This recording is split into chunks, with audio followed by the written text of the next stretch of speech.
الحمد للہ رب العالمین والصلاة والسلام علی سید الانبیاء والمرسلین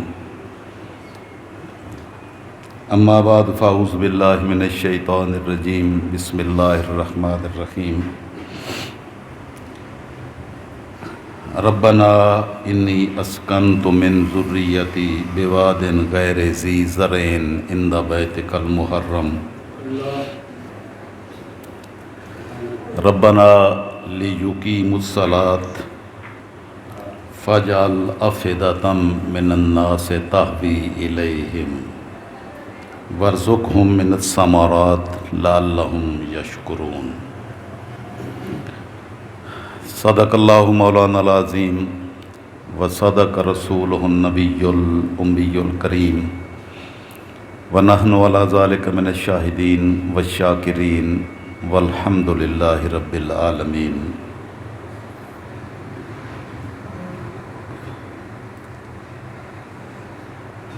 ادبگاہ است زیر آسماں از عرش نازک تر، نفس گم کردہ می آید جنید و با یزید اینجا۔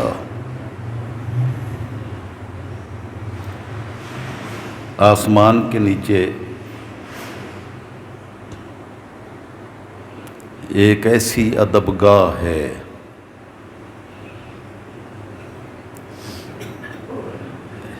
جو عرش سے بھی زیادہ نازک مقام رکھتی ہے۔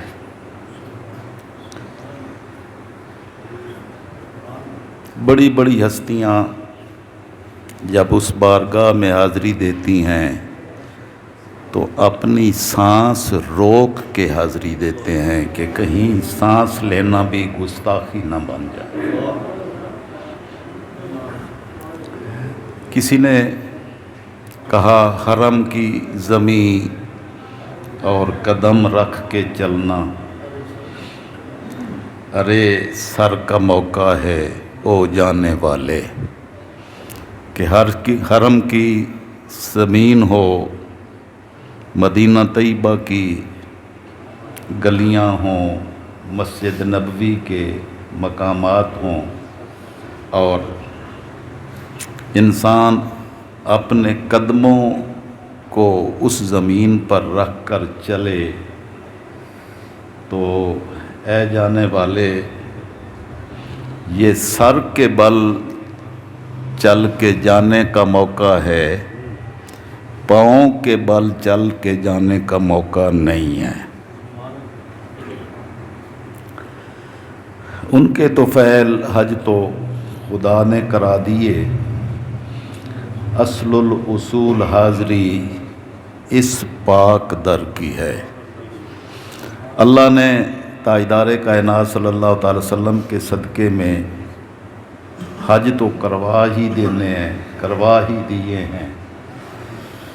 اصل حاضری سید الانبیاء صلی اللہ تعالی وسلم کی بارگاہ اقدس کی حاضری ہے۔ ان کے تو فعل باقی عمر حج تو سارے ہو ہی جاتے ہیں، تو اصل حاضری سید الانبیاء والمرسلین صلی اللہ تعالی وسلم کی بارگاہ اقدس کی حاضری ہے۔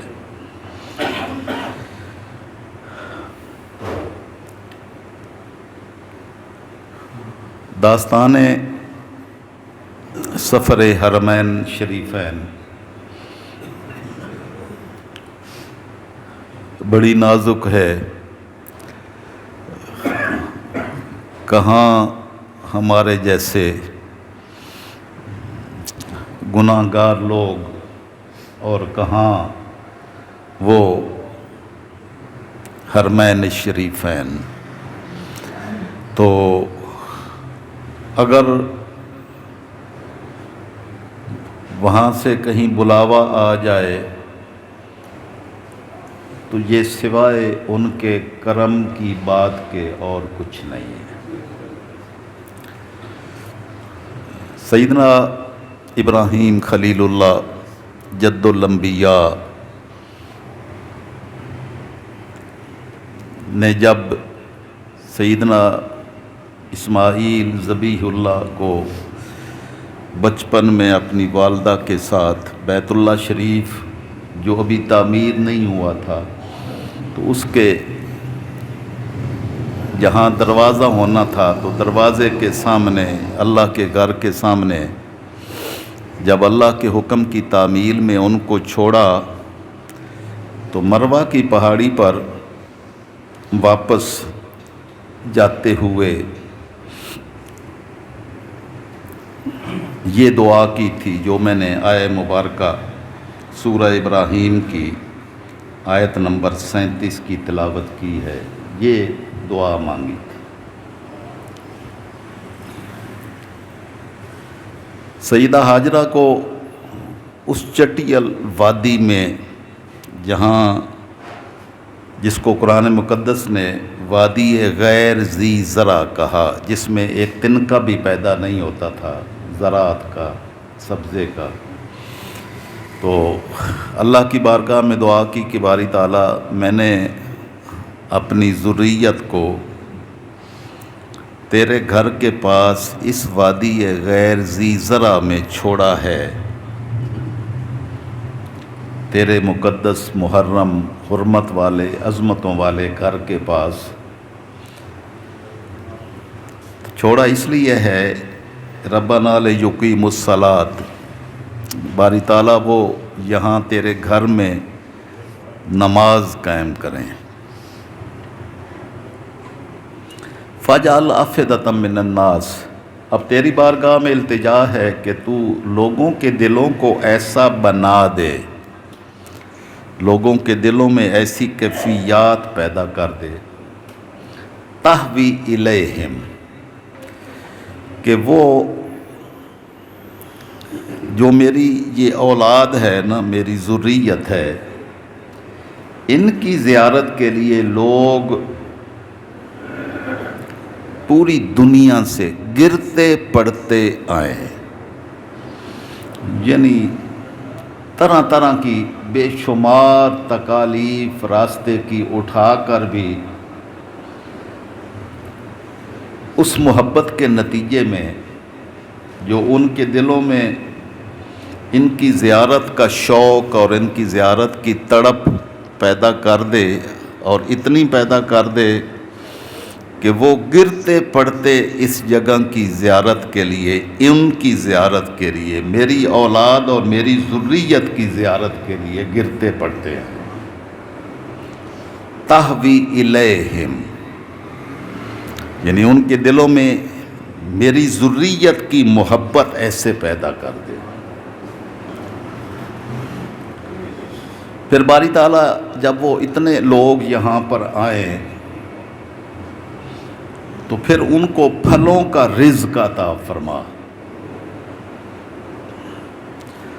وہاں وادی غیر ذی زرع ہے، کوئی شے ہوتی نہیں ہے، لیکن جب اتنے لوگ آئیں گے تو ان کی ضروریات ہوں گی، تو باری تعالیٰ ان کو پھلوں کا رزق عطا فرمانا۔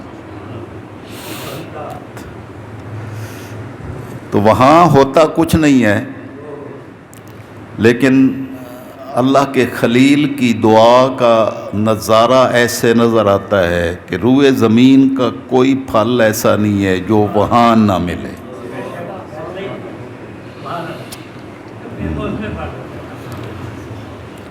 ہر قسم کا پھل ہوتا ہے، اور لاکھوں کی تعداد میں دنیا وہاں گرتی پڑتی ہر قسم کی تکالیف برداشت کر کے پہنچتے ہیں، اور وہ تکالیف محسوس بھی نہیں ہوتی۔ تو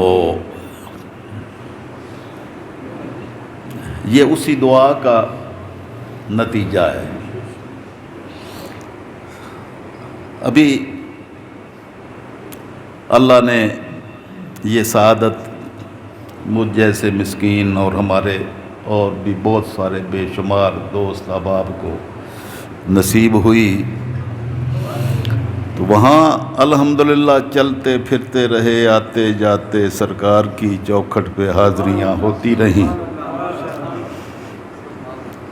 تو وہاں محسوس نہیں ہوا، جب واپس آئے تو پھر اٹھنے کے قابل نہیں تھے۔ تو یعنی گرتے پڑتے یہاں آئیں اور کسی کو محسوس بھی نہ ہو، یہی وہ دعا تھی جو ابراہیم خلیل اللہ نے کی تو اللہ نے قبول فرمائی۔ تو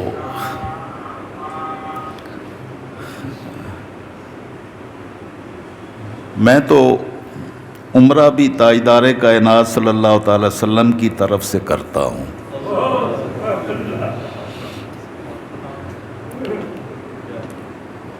ان کے طفیل حج تو خدا نے کرا دیے، اصل الاصول حاضری اس پاک در کی ہے۔ تو گئے بھی مدینہ طیبہ، لوٹے بھی مدینہ طیبہ سے۔ پہلے سرکار دو عالم صلی اللہ تعالی وسلم کی بارگاہ اقدس کی حاضری دی، پھر حرم کعبہ میں گئے کہ ان کے طفیل حج تو عمرے تو خدا نے کرا دیے، اصل الاصول حاضری اس پاک در کی ہے۔ لعلہم یشکرون، تاکہ تیرا شکر ادا کریں باری تعالیٰ، ان کو پھلوں کا رزق عطا فرما تو تمام تکلیفیں یہاں آ کے بھول جائیں۔ تو بیت اللہ شریف کی زیارت بھی سید الانبیاء صلی اللہ تعالی وسلم کے صدقے میں نصیب ہو گئی، عمرہ بھی انہی کے صدقے میں نصیب ہوا، طواف بھی انہی کے صدقے میں ملے، صفا مروہ کی سعی بھی انہی کے صدقے میں نصیب ہوئی۔ تو اصل الاصول حاضری اس پاک در کی ہے۔ تو بس اس سفر زیارت حرمین شریفین کا ہر لمحہ ہی کمال درجے کا ہے۔ ماہ ربیع النور، ماہ ربیع الاول میں حاضری شاید میری زندگی میں پہلی مرتبہ نصیب ہوئی۔ جب وہاں پہنچے تو جمعہ کی شام کو پہنچے تو اتوار کی رات یکم ربیع الاول شریف تھی۔ تو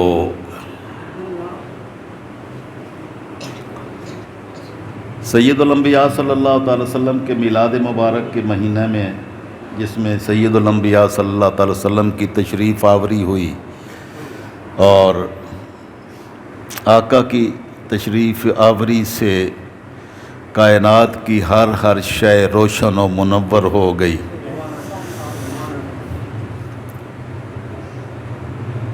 تو پہلی ہی رات شاید یکم ربیع الاول شریف کی شام کی مغرب کی نماز تھی، تو مغرب کی نماز کے ٹائم پر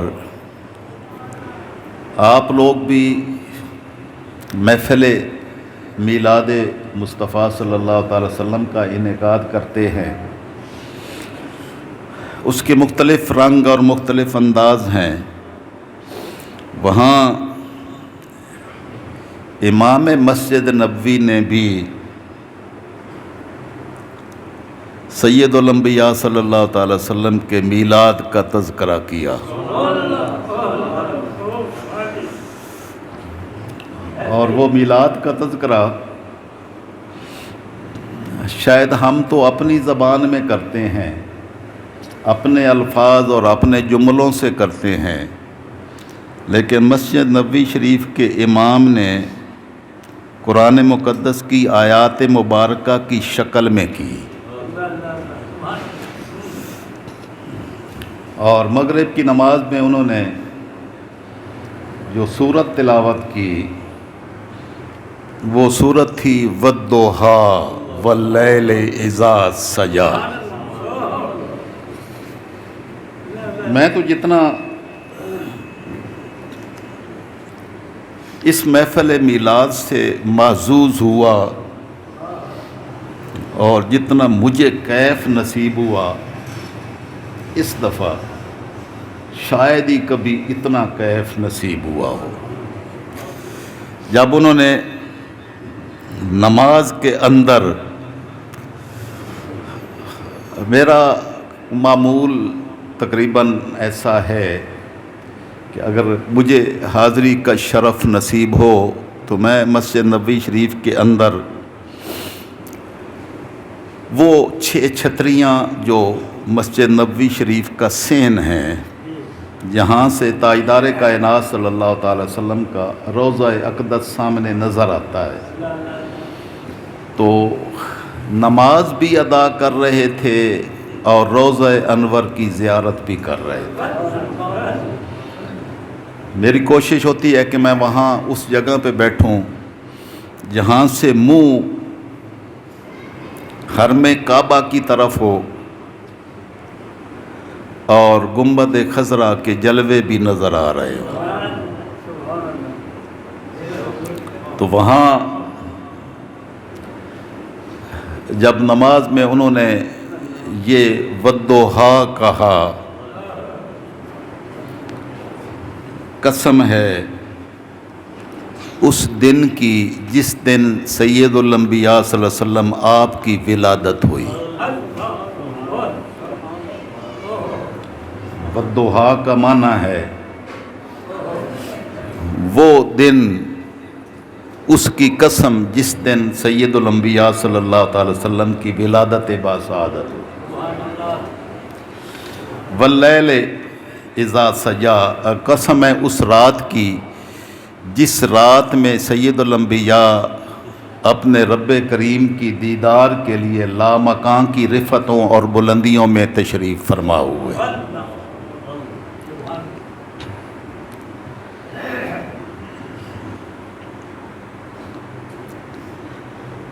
شاہ عبدالعزیز محدث دہلوی رحمۃ اللہ تعالیٰ علیہ نے اپنی تفسیر عزیزی کے اندر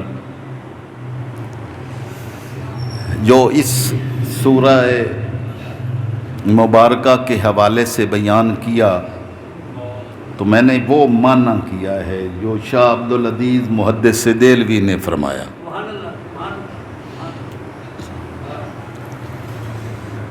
تو انہوں نے فرمایا کہ بعض مفسرین نے کہا ہے کہ والضحیٰ جو قسم کھائی ہے اللہ رب العزت نے، تو ضحیٰ سے مراد وہ دن ہے جس دن سید الانبیاء صلی اللہ تعالی وسلم کی ولادت باسعادت ہوئی۔ تو میں تو نماز میں امام مسجد نبوی کی اللہ کی طرف سے نازل کردہ سید الانبیاء صلی اللہ تعالی وسلم کے میلاد کا جو بیان تھا وہ میں نماز کے اندر سن رہا تھا۔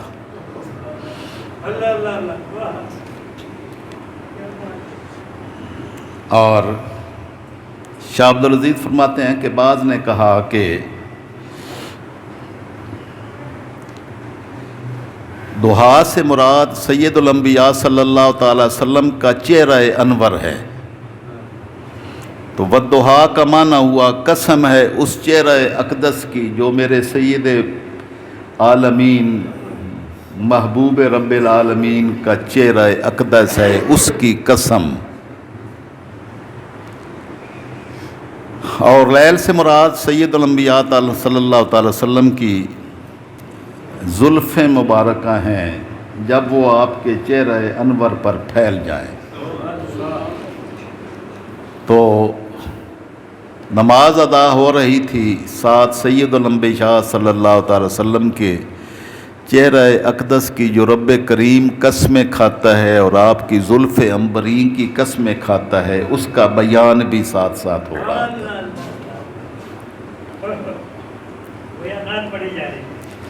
نعت پڑھی جا رہی تھی۔ محفل میلاد کا وہ منظر تھا جو رب ذوالجلال کی قسموں کی شکل میں بیان ہو رہا تھا۔ ما ودعک ربک وما قلی، اے میرے محبوب صلی اللہ تعالی وسلم، آپ کے رب نے نہ آپ کو چھوڑا اور نہ ہی وہ ناراض ہوا۔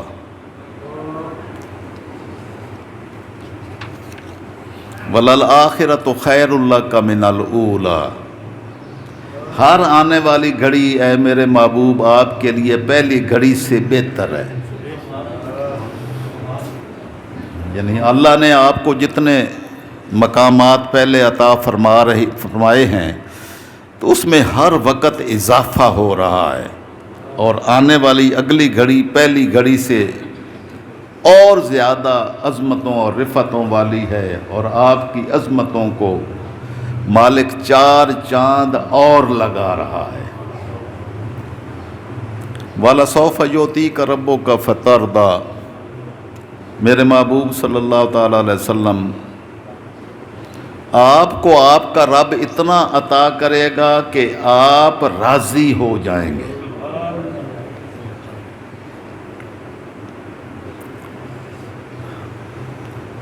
ساری دنیا اللہ کی رضا کی طالب ہے کہ اللہ راضی ہو جائے، اور اللہ چاہتا ہے کہ اس کا محبوب راضی ہو جائے۔ ساری دنیا رضائے خداوندی کی متلاشی ہے، اور اللہ رب العزت اپنے محبوب کی رضا کا طالب ہے۔ آقا علیہ السلام نے فرمایا کہ میں اس وقت تک راضی نہیں ہوں گا جب تک میری امت کا ایک فرد بھی دوزخ میں ہے۔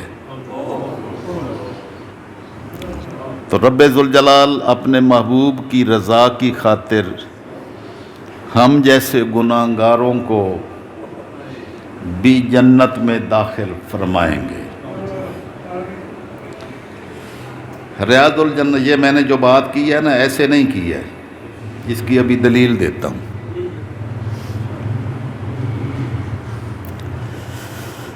تاجدار کائنات صلی اللہ تعالی وسلم نے فرمایا، ما بین بیتی و منبری روضۃ من ریاض الجنہ، کہ میرے گھر اور میرے منبر مسجد نبوی شریف کے درمیان جو جگہ ہے، یہ زمین کا ٹکڑا نہیں ہے، یہ جنت کے باغات میں سے ایک باغ ہے۔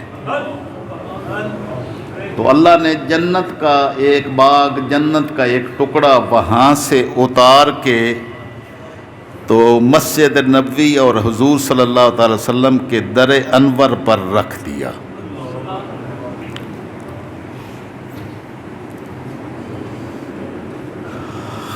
اب تاجدار کائنات صلی اللہ تعالی وسلم کا ارشاد فرمایا ہوا جنت کا وہ ٹکڑا وہ مسجد نبوی شریف کے اندر ہے۔ اللہ نے اپنے محبوب کے ہزاروں لاکھوں غلاموں کی قدموں کے صدقے میں ہمیں بھی اس میں قدم رکھنے کا شرف عطا کیا۔